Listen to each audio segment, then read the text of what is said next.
I'm glad to be with you for another study out of the book of Proverbs. We looked at Proverbs 7 in our last study, the anatomy of temptation, as a case study of a foolish young man leads him to what the Bible calls the slaughter, or giving in to the destructive powers of sin.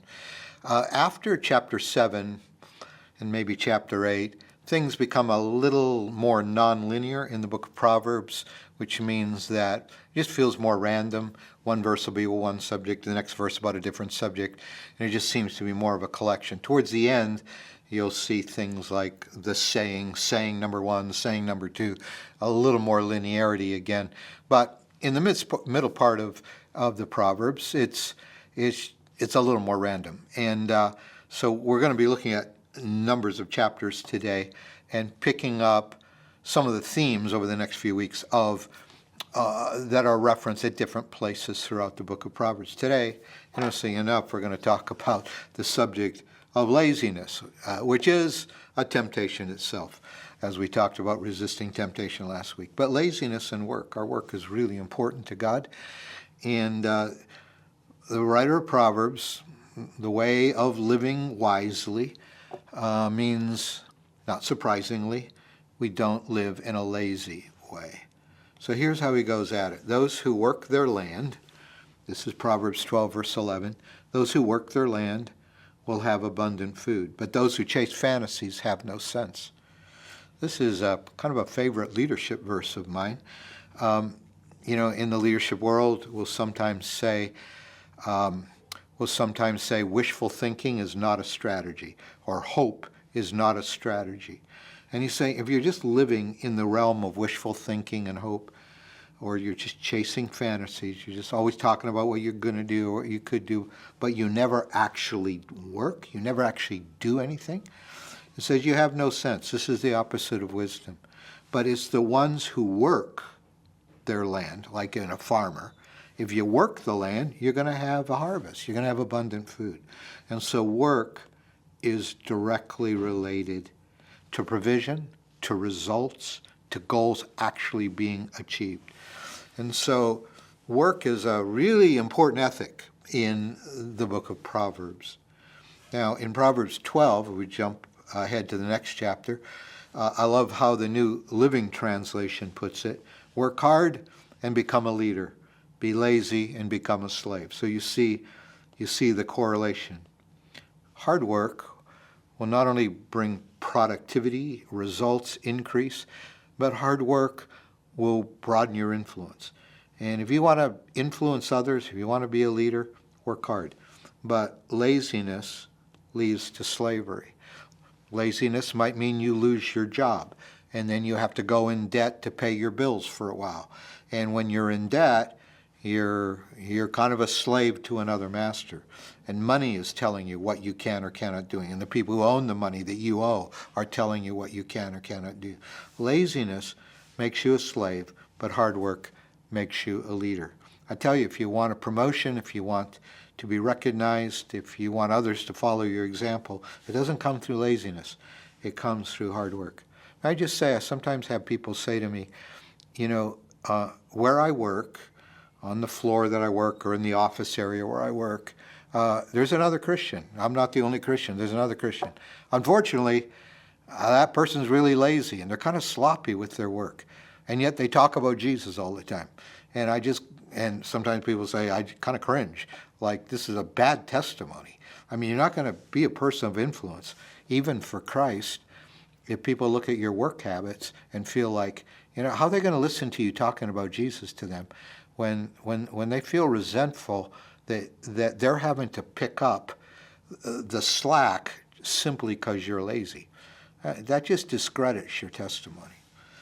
So this is an amazing verse. I love this verse. Work hard and become a leader, be lazy and become a slave. 2 Thessalonians chapter 3, this is the Apostle Paul writing. I just wanted to jump for a moment to the New Testament to see, how does the New Testament kind of talk about this? I'm only going to go to one verse in the New Testament, but Paul's writing the Thessalonians, and he's saying, even when we were with you, we gave you this command. Now, Paul started the church of the Thessalonians, and he had taught them. He had done their initial discipleship. And he said, when we were with you, we gave you this command. Those unwilling to work don't get to eat. And so this would be a little bit of the ethic of the Proverbs carried into the future. He said, and they must have had some trouble in the church, people refusing to work, but they were going to the church asking for money for food, money to pay rent. The church I pastor, we help people sometimes with the money to pay rent, but we don't create dependence. And dependence is sometimes associated with laziness, not all the time. In this case, Paul associates it with laziness. You're not willing to work, you're lazy, then you don't get to eat. So let's go back to Proverbs and chapter 6. As now the writer of Proverbs, Solomon, will talk about an insect actually, and the sluggard. We're going to get to know the sluggard pretty well as Proverbs goes on, because the sluggard becomes the personification of laziness. And first of all, he's going to talk about an insect, the ant, or whatever an ant is. I suppose I should have looked up my biology book before I started this. Go to the ant, whatever an ant is, and you sluggard, and consider its ways, because from the ant you're going to learn wisdom. You're not going to learn wisdom from the sluggard, as it turns out, but you will from the ant. And what is it about an ant? Well, first of all, he says, he's going to say two things about the ant. First of all, it has no commander, no overseer, no ruler. In other words, there is an instinct in the ant that doesn't require the ant being told what to do. It's instinctive to the ant. And I think hard work needs to become instinctive to us, that we're diligent, that we're not wasting time, we're not wasting opportunities, we're not just frittering away the potential of our lives just with all kinds of things that don't make a difference. Just we can't get off the couch, we can't turn off the TV, we can't stop scrolling on our phones. I mean, all of these things that are associated sometimes with laziness, these are things that should not be instinctive as we grow in the life of wisdom. Rather, hard work ought to be instinctive. And so here's how he unpacks it. The ant has he's talking about the ant has no commander or overseer or ruler. Tell him to do this. But it does instinctively store up its provision. This is work. It's not sitting around on the couch. It's out there storing up provisions in summer, and gathers its food at harvest, so that when the lean times come, it's working hard while it has the opportunity to work. It's not sitting around wasting time. So the ant becomes the role model for this guy or this gal that we call the sluggard. Now, he's going to unpack the sluggard a little bit more in chapter 6, verses 9 through 11. How long will you lie there, you sluggard? So when will you get up from your sleep? So you get this picture of drowsiness, just always sleeping, always, just slouching around, hanging out.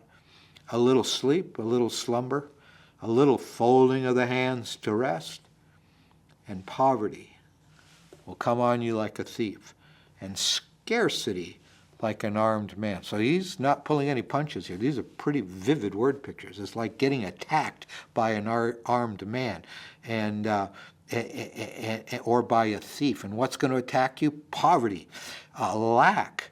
When you need it, you're not going to have it. Why? Because you've been lazy, and because you've wasted your time. You've wasted your potential. You've sat around when the instincts of wisdom should be energizing you to do something.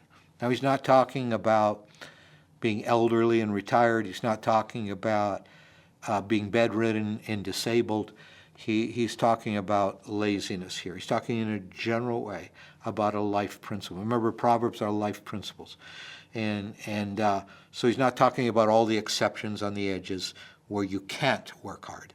But when you can work hard and you choose to be lazy instead, that's when you get attacked. Like an armed man, you get attacked by poverty. You go on in the next verse to say, a sluggard says, or in fact, we're now in chapter 26. A sluggard says, there's a lion in the road, a fierce lion roaming the streets. So the sluggard is making excuses. This is rationalization. This is fantasizing too. Well, I'm not going to go to work today. There's a lion out there in the street. I might get killed. Fierce lions roaming the streets. We call this procrastination. Procrastination has all of these rationalizations behind it. Well, I can't, it's all the reasons why we can't work hard. It's all the reasons why we're going to put it off tomorrow. You heard about the procrastination club, right? It has yet to ever meet, right? Because it's always putting it off. This need in us sometimes to put what we ought to be doing today off to tomorrow.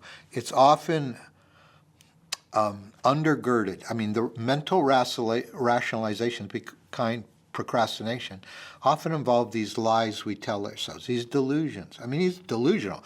Oh, there might be a lion in the streets. I'm not going to go. There's no lion in the street. But we tell ourselves that, and we give ourselves excuses to be lazy. Procrastination is something that many of us need to be really careful in our lives. I fight procrastination sometimes, and I found to get victory over it, you need to get to the root of the script you keep telling yourself for why you should put it off till tomorrow. And in chapter 26, you go on to say, as the door turns on its hinges, so a sluggard turns on his bed.